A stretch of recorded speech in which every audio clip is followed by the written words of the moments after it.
सभी पेंशनधारियों को Ram Ram. BLS news YouTube channel पर एक बार आपका फिर से स्वागत है। दोस्तों, यदि आपको पेंशन मिलती है या अपने परिवार के किसी भी सदस्य को, महिला पुरुष को पेंशन मिलती है, तो सभी पेंशनधारियों के लिए बड़ी खुशखबरी आ गई है। दोस्तों, 21 मई 2025 से पेंशन में 6 नए नियम लागू होने जा रहे हैं। यानी कि साथियों, 21 मई 2025 से पेंशन में 6 नए नियम लागू होंगे। इनके माध्यम से पेंशन में वृद्धि भी कर दी गई है। यानी कि दोस्तों, अब 1700 रुपए प्रत्येक महीने पेंशन मिलेगी। खैर, यहाँ पर जो अलग अलग कैटेगरी हैं, उन कैटेगरी के हिसाब से पेंशन में बढ़ोतरी की गई है। तो साथियों, यहाँ पर जो पेंशन में वृद्धि की गई है, इस पेंशन वृद्धि का वृद्धावस्था, विकलांग और जो विधवा पेंशनर हैं, उन सभी को लाभ होने वाला है।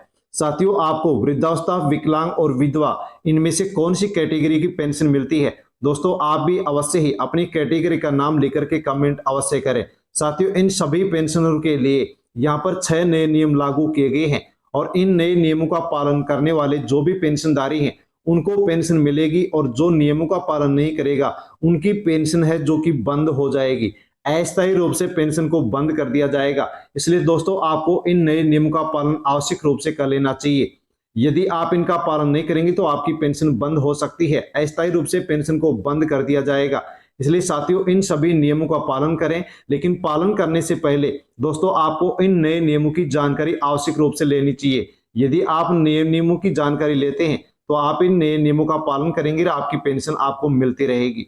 साथ में ही दोस्तों, मई 2025 की पेंशन कब मिलेगी? अनेक पेंशनधारियों के द्वारा कमेंट्स किए जा रहे हैं कि मई 2025 की पेंशन कब मिलेगी। तो दोस्तों, इसके बारे में जो पेंशन विभाग की ओर से अपडेट निकल करके आई है, तो वो ये निकल करके आई है कि मई 2025 यानी कि मई महीने की जो पेंशन है, इसका बिल अभी तक बन करके तैयार नहीं हुआ है। दोस्तों, जैसे ही बिल बन करके तैयार होगा, वैसे ही पेंशन आपके अकाउंट में डाली जाएगी। और साथियों, जैसे बिल बनेगा, पेंशन आपके अकाउंट में डाली जाएगी, वैसे ही वीडियो के माध्यम से आप तक जानकारी पहुंचा दी जाएगी। साथियों, वीडियो का नोटिफिकेशन लेने के लिए आप बीएलएस न्यूज यूट्यूब चैनल से अवश्य जुड़ जाएं, सब्सक्राइब कर लें, ताकि आसानी से वीडियो आप तक पहुंचे, आप तक जानकारी हो सके। साथियों, जो भी वृद्धावस्था, विकलांग, जो विधवा पेंशनर हैं, उन सभी के लिए अच्छी अपडेट है। इसलिए दोस्तों, अन्य जो पेंशनधारी हैं, उन तक भी आप वीडियो को सेंड अवश्य करें। सभी तक टेलीग्राम, व्हाट्सएप, फेसबुक के माध्यम से वीडियो भेजें, ताकि सभी तक जानकारी पहुंचे और सभी इन नए नियमों के बारे में जान सके और सभी को उनको यहाँ पर अच्छी तरह से पेंशन मिल सके। तो दोस्तों, बिना किसी देरी के यहाँ पर हम जानकारी लेते हैं कि पेंशन में जो 6 नए नियम लागू किए गए हैं, वो कौन से हैं और उनका पालन हमें किस प्रकार से करना है। तो दोस्तों, यहाँ पर जो पहला नियम लागू किया गया है, वो किया गया है, डिजिटल पहचान अनिवार्य कर दी गई है। यानी कि आप पेंशन प्राप्त करने के लिए आधार कार्ड या फिर अन्य डिजिटल पहचान अनिवार्य होगी। आपको एक कोई ना कोई यहाँ पर कार्ड आवश्यक रूप से चाहिएगा।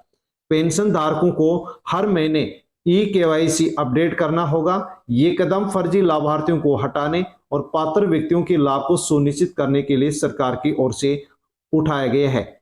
दूसरा नियम बदला गया है, यहाँ पर पेंशन राशि में बढ़ोतरी। सरकार ने वृद्धावस्था, विधवा और विकलांग पेंशन की राशि में बढ़ोतरी करने का फैसला कर लिया है और नीचे दी गई तालिका में नई और पुरानी राशि का विवरण आपको मिलेगा कि आपको पहले कितनी पेंशन मिलती थी, उससे पेंशन अब आपको यहाँ पर इस प्रकार से बढ़ करके मिलने वाली है। अलग अलग राज्यों में ये पेंशन राशि बढ़ाई गई है, जैसे कि पेंशन का प्रकार, पुरानी और नई पेंशन।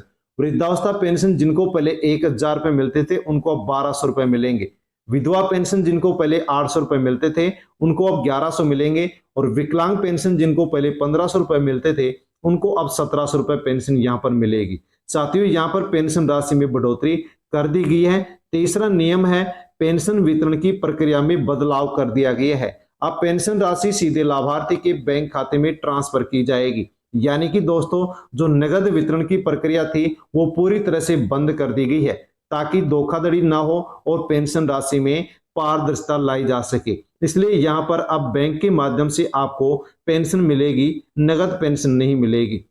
चौथा यहाँ पर नियम बदला गया है, योग्यता मानदंड में बदलाव कर दिया गया है। वृद्धावस्था पेंशन के लिए न्यूनतम आयु सीमा 60 वर्ष से घटाकर 58 वर्ष कर दी गई है। विधवा पेंशन के लिए अब विवाह न होने की शर्त को भी हटा दिया गया है। और विकलांग पेंशन के लिए जो न्यूनतम विकलांगता प्रतिशत 40% थी, उसको बढ़ा करके 50% कर दिया गया है, ताकि आसानी से यहाँ पर जो भी जरूरतमंद विकलांग है, उनको लाभ मिल सके। पांचवा नियम लागू किया गया है, वार्षिक सत्यापन प्रक्रिया अनिवार्य कर दी गई है। हर लाभार्थी को अपनी जानकारी का वार्षिक सत्यापन कराना अनिवार्य कर दिया गया है। ये सत्यापन आप ऑनलाइन पोर्टल के माध्यम से या फिर नजदीकी सरकारी केंद्रों पर जाकर के करवा सकते हैं। सत्यापन न कराने पर पेंशन अस्थायी रूप से रोक दी जाएगी और उसके बाद में जब आप सत्यापन कराएंगे तो ही आपकी पेंशन आपके अकाउंट में डाली जाएगी, जो कि एक बहुत लंबी प्रक्रिया होगी। इसलिए आप सही समय पर अपना वार्षिक सत्यापन आवश्यक रूप से करवा लें ताकि आपको पेंशन सही समय पर मिलती रहे। छठा नियम लागू किया गया है, पेंशन सहायता केंद्रों की स्थापना कर दी गई है। देश के हर जिले में अब पेंशन सहायता केंद्र खोले जाएंगे, जिसके माध्यम से केंद्र सरकार अब पेंशन से संबंधित जो भी कोई समस्या होगी वो इन केंद्रों पर जाकर के समस्या का समाधान करवा सकें। इसलिए केंद्र सरकार ने यहाँ पर ये नियम लागू किया गया है। इनके माध्यम से पेंशन आवेदन जो प्रक्रिया है वो सरल और तेज बना दी गई है, जिसके माध्यम से सभी पेंशनधारियों को अच्छा खासा लाभ हो सके।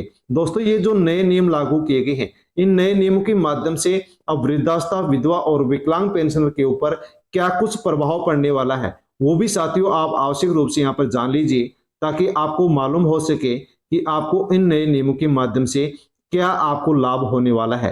तो विधवा पेंशन पर क्या प्रभाव पड़ेगा? विवाह न होने की शर्त हटने से अधिक विधवा जो महिलाएं हैं वो पेंशन राशि ले सकेंगी, पेंशन की लाभार्थी बन सकेंगी। पारदर्शी वितरण प्रणाली उन्हें सही समय पर सहायता दे सकेगी। साथ में दोस्तों, जो विकलांग पेंशनर हैं उनको भी यहाँ पर अच्छा खासा लाभ होगा। विकलांगता प्रतिशत बढ़ा दी गई है, जिसके माध्यम से जरूरतमंदों को प्राथमिकता मिलेगी और पेंशन राशि में वृद्धि से जीवन स्तर में भी सुधार आ सकेगा। वृद्धावस्था जो पेंशनर हैं उनके लिए भी यहाँ पर अच्छा लाभ होने वाला है। पेंशन राशि में बढ़ोतरी से वरिष्ठ नागरिकों की जो आर्थिक स्थिति वो बेहतर होगी और आयु सीमा घटने से अधिक लोग इस योजना का लाभ ले सकेंगे। तो साथियों, नए नियम हैं जिनके माध्यम से वृद्धावस्था, विधवा और विकलांग पेंशनर को यहाँ पर अच्छा खासा लाभ होने वाला है, जिसके बारे में हमने जानकारी ली है। साथियों, जानकारी अच्छी लगी हो तो आप वीडियो को लाइक अवश्य करें, ताकि आसानी से साथियों हम मोटिवेट हो सके और आप तक नई नई जानकारी पहुंचा सके। साथियों, अन्य जो पेंशनधारी है उन तक भी आप वीडियो को टेलीग्राम, व्हाट्सएप, फेसबुक के माध्यम से सेंड करें, भेजें, ताकि सभी तक जानकारी पहुंचे। और दोस्तों, इसी प्रकार से अपडेट आप चाहते हैं तो BLS न्यूज यूट्यूब चैनल के ऊपर पहली बार यदि आप विजिट कर रहे हैं तो चैनल को सब्सक्राइब कर लें। धन्यवाद। जय जवान जय